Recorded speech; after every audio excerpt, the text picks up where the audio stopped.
ಅನಧಿಕೃತ ಆಟೋ ರಿಕ್ಷಾಗಳು ಓಡಾಡ್ತಾ ಇದ್ರೂ ಅಧಿಕಾರಿಗಳು ಕ್ಯಾರಿಯಂತಿಲ್ಲ.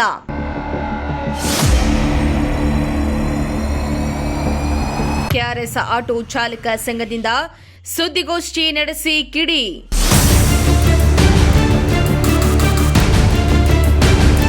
ತುಮಕೂರು ಜಿಲ್ಲಾದ್ಯಂತ ಅನಧಿಕೃತ ಆಟೋ ರಿಕ್ಷಾಗಳು ಓಡಾಡ್ತಾ ಇವೆ. ಈ ಕುರಿತಾಗಿ ಎಷ್ಟೇ ಬಾರಿ ಅಧಿಕಾರಿಗಳಿಗೆ ತಿಳಿಸಿದ್ರೂ ತಲೆ ಕೆಡಿಸಿಕೊಳ್ತಾ ಇಲ್ಲ. ಈ ಬಗ್ಗೆ ಹಿಂದಿನ ಅಧಿಕಾರಿಗಳು ಪ್ರಾದೇಶಿಕ ಸಭೆಯಲ್ಲಿ ವೃತ್ತಿ ಚಾಲಕರ ಶ್ರೇಯಾಭಿವೃದ್ಧಿಗಾಗಿ ಸಭೆಯಲ್ಲಿ ಹಲವು ನಿರ್ಣಯವನ್ನ ಕೈಗೊಂಡಿದ್ರು. ಇನ್ನು ಸಂಬಂಧಪಟ್ಟ ಇಲಾಖೆ ಮಾತ್ರ ನಿರ್ಲಕ್ಷ್ಯ ತೋರ್ತಾ ಇರೋದ್ರಿಂದ ಜಿಲ್ಲಾ ಕಚೇರಿಗೆ ಮರು ಮನವಿಯನ್ನ ಮಾಡಿದ್ರು. ಅದರಂತೆ ಜಿಲ್ಲಾ ಕಚೇರಿಯಿಂದ ಕ್ರಮ ಕೈಗೊಳ್ಳಲು ಮರು ಆದೇಶವನ್ನ ಕೂಡ ನೀಡಿದ್ರು.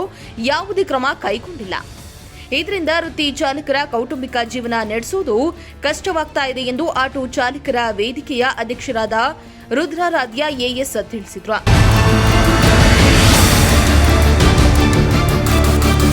ಇನ್ನು ತುಮಕೂರಿನ ಪತ್ರಿಕಾ ಭವನದಲ್ಲಿ ಆಟೋ ಚಾಲಕ ಸಂಘ ಹಾಗೂ ಕರ್ನಾಟಕ ರಾಷ್ಟ್ರ ಸಮಿತಿ ಪಕ್ಷದ ವತಿಯಿಂದ ಸುದ್ದಿಗೋಷ್ಠಿಯನ್ನ ನಡೆಸಲಾಯಿತು.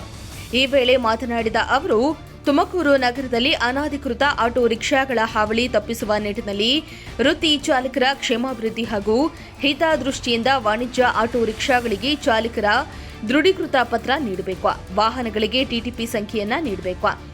ಅಲ್ಲದೆ ಚಾಲಕರ ಸಮವಸ್ತ್ರ ಕಡ್ಡಾಯಗೊಳಿಸಿ ಮೀಟರ್ ದರ ಕಡ್ಡಾಯಗೊಳಿಸಬೇಕು ಎಂದಿದ್ದಾರೆ.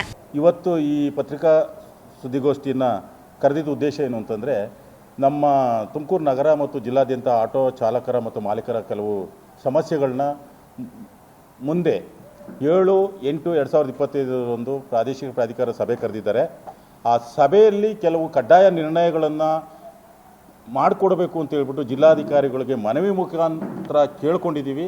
ಅದನ್ನು ಸಭೆಯಲ್ಲಿ ಕಡ್ಡಾಯವಾಗಿ ನಿರ್ಣಯ ಕೈಗೊಳ್ಳಬೇಕು ಅಂತ ಹೇಳ್ಬಿಟ್ಟು ನಾವು ಈ ಪತ್ರಿಕಾಗೋಷ್ಠಿ ಮುಖಾಂತರ ನಾವು ಅವ್ರಿಗೆ ಕೇಳ್ಕೊತಾ ಇದ್ದೀವಿ. ಆ ವಿಚಾರವಾಗಿ ಮೊದಲನೇದು, ತುಮಕೂರು ನಗರದ ಅನಧಿಕೃತ ಆಟೋ ರಿಕ್ಷಾಗಳನ್ನು ಕಡಿವಾಣ ಹಾಕೋ ನಿಟ್ಟಿನಲ್ಲಿ ಚಾಲಕರಿಗೆ ಡಿಸ್ಪ್ಲೇ ಕಾರ್ಡು ಮತ್ತು ವಾಹನಗಳಿಗೆ TTP ಸಂಖ್ಯೆಯನ್ನು ಅಳವಡಿಸ್ಕೊಡ್ಬೇಕು. ಹಿಂದೆ ಇದು ಗೆಜೆಟ್ ಆಗಿತ್ತು, ಜಾರಿಯಲ್ಲಿತ್ತು. ಇದನ್ನು ಮಧ್ಯಂತರದಲ್ಲಿ ನಿಲ್ಲಿಸಿದರೆ ಇವತ್ತಿನ ಮುಂದಿನ 7ನೇ ತಾರೀಕು 8ನೇ ತಿಂಗಳು ಈಗ ಇನ್ನು ನಾಡಿದ್ದು ಏನು ನಡೆಯುತ್ತೆ ಸಭೆ, ಆ ಸಭೆಯಲ್ಲಿ ಕಡ್ಡಾಯ ನಿರ್ಣಯ ಕೈಗೊಳ್ಳಬೇಕು ಅಂತ DC ಅವರ ಹತ್ರ ಕೇಳ್ಕೊಳ್ತಾ ಇದ್ದೀವಿ. ಎರಡನೇದಾಗಿ, ಅಳತೆ ಮತ್ತು ತೂಕ ಮಾಪನ ಇಲಾಖೆಯಲ್ಲಿ ಏನು ಇವತ್ತು ಮೀಟ್ರ್ ದರ ಕಡ್ಡಾಯಗೊಳಿಸಿದ್ದಾರೆ ಮತ್ತು RTI ಸಭೆಯಲ್ಲಿ ಕಡ್ಡಾಯ ಆಗಿದೆ.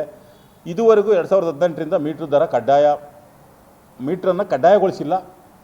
ಮತ್ತು ಅಗ್ರಿಗೇಟ್ ಲೈಸೆನ್ಸ್ ಇಲ್ಲದಲ್ಲೇ ಓಡ್ತಕ್ಕಂಥ ಹಾಫ್ ಬಾಡಿಗೆಗಳು ನೋಡಿತಕ್ಕಂಥವ್ರ ಮೇಲೆ RTO ಇಲಾಖೆ ಕ್ರಮ ಕೈಗೊಳ್ಳೋದಲ್ಲಿ ನಿರ್ಲಕ್ಷ್ಯ ವಹಿಸಿರೋದು ವಿಚಾರವಾಗಿ ನಾವು ಇವತ್ತು ಮುಂದೆ 7ನೇ ತಾರೀಕು ಆಗ್ತಕ್ಕಂಥ DC ಮೀಟಿಂಗಲ್ಲಿ ಗಮನಕ್ಕೆ ತಂದು ಅದ್ರ ಬಗ್ಗೆ ಕ್ರಮ ವಹಿಸೋದಕ್ಕೆ ನಾವು ಒಕ್ಕರ್ಲಿಂದ ಕೇಳ್ಕೊಳ್ತೀವಿ. ಹಾಗೂ ಮೂರನೇದಾಗಿ, ಚಾಲಕರಿಗೆ RTO ಕಾನೂನು ಪ್ರಕಾರ ಸಮವಸ್ತ್ರ ಅನ್ನೋದಿದೆ. ಆ ಸಮವಸ್ತ್ರನ ಕಡ್ಡಾಯಗೊಳಿಸಿದ್ದಾರೆ.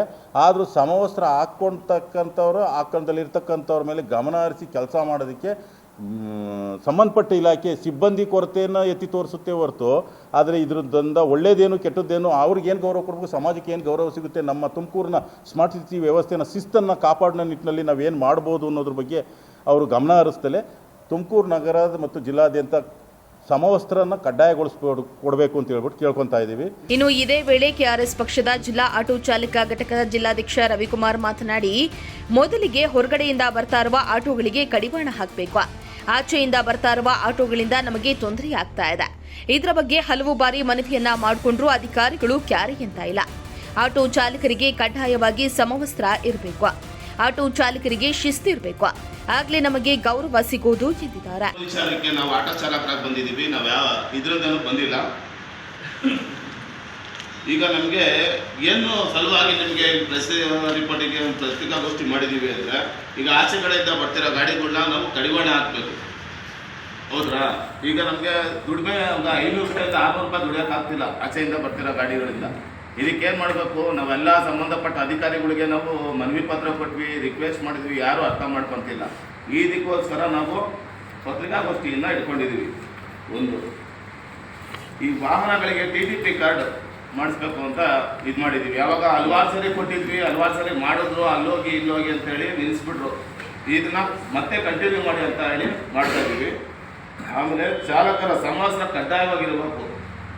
ಅದಕ್ಕೆ ಈಗ ಯಾವನಾದ್ರೂ ಇವಾಗ ಅಧಿಕಾರಿ ಪೊಲೀಸ್ ಇರ್ಬೋದು, ಕಾನ್ಸ್ಟೇಬಲ್ ಇರ್ಬೋದು, ಒಂದು ರೆಸ್ಪೆಕ್ಟ್ ಇದೆಯಾ ನಮ್ಮ ಆಟೋದವ್ರಿಗೆ?